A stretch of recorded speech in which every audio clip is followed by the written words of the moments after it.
Hello guys, this is Your House Fitness. My name is Min Young, and we're going to go through some feintings.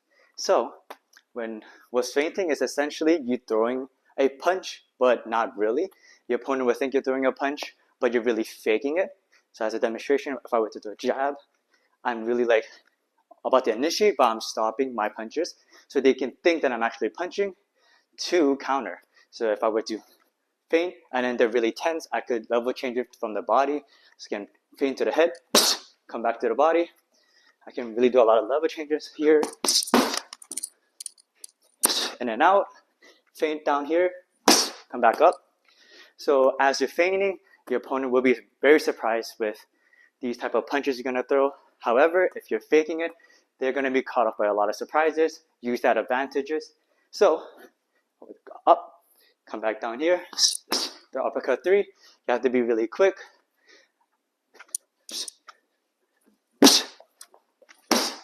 Of course, you can throw some angles when you're doing the punch. 1, 2, feint.